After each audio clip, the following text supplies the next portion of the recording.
40 கோடி ரூபாய் முடக்கப்பட்டிருப்பதாக ஹைகோர்ட் கிளையில் அரசு தகவல் அளித்திருக்கிறது. அண்மை செய்தியாக பார்த்து வருகிறோம். 1000 கோடிக்கும் மேல் நிதி நிறுவன மோசடி வழக்குகளை விசாரிக்க புலனாய்வு குழுவை அமைத்திருக்கிறார். மோசடி செய்துவிட்டு தப்பிவிடலாம் என்று நினைப்பவர்கள் மீது கடுமையான நடவடிக்கை எடுக்கப்படும் என்றும் நீதிபதி தெரிவித்திருக்கிறார்.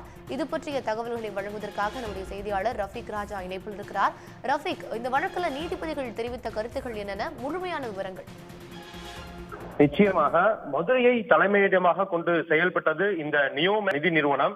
இந்த நிதி நிறுவனங்கள் வட்டி கொடுப்பதாகவும் முதலீடு செய்த பணத்திற்கு இடங்கள் பெறுவதாகவும் ஆசை வார்த்தைகள் கூறி தமிழகம் முழுவதும் பல்வேறு கிளைகள் அமைத்து பல்லாயிரக்கணக்கான மக்களிடம் கிட்டத்தட்ட 6000 கோடி ரூபாய்க்கு மேல் மோசடி செய்ததாக ஒரு குற்றச்சாட்டு எழுந்தது. அதன் பேரில் மதுரை பொருளாதார குற்றச்சாட்டு வழக்கு பதிவு செய்து அதன் முக்கிய 30க்கும் மேற்பட்டவர்களை கைது செய்து தன்னிலையில் தான் இந்த கைது செய்யப்பட்டு வெளியிலிருந்து வெளியே உள்ள நபர்கள் இந்த வழக்கினுடைய முக்கிய சாராம்சங்களை கெடுப்பதாகவும் சாட்சிகளை கலைப்பதாகவும் இவர்களுக்கு வழங்கப்பட்ட ஜாமீனை ரத்து செய்ய கோரிதான் உயர்நீதிமன்ற மதுரை கிளையில் பல்வேறு மனுக்கள் தாக்கல் செய்யப்பட்டிருந்தது. இந்த மனு அனைத்தும் நீதிபதி தண்டபாணி முன்பாக விசாரணைக்கு வந்தது. போது அரசு தரப்பில் கூடுதல் நம்பி செல்வன் ஆஜராகி தற்போது வரை வழக்கு விசாரணை தொடர்ந்து நடைபெற்று வருகிறது.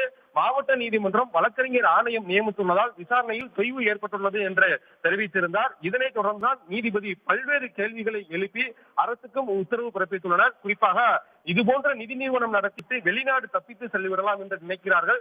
இனி அதுபோல் விடக்கூடாது. இவர்களை கட்டுப்படுத்துவதற்கு உரிய கட்டளைகள் நியமிக்கக்கூடிய காலம் வந்துவிட்டது. எனவே இனிமேல் 1000 கோடி ரூபாய்க்கு மேல் மோசடி நடந்திருந்தால் அந்த வழக்குகளை பொருளாதார குற்றப்பிரிவு போலீசார் விசாரணை செய்யாமல் சிறப்பு, அதாவது உத்தரவிற்கு இணங்க சிறப்பு புலனாய்வு குழு அமைத்து விசாரணை மேற்கொள்ள வேண்டும்.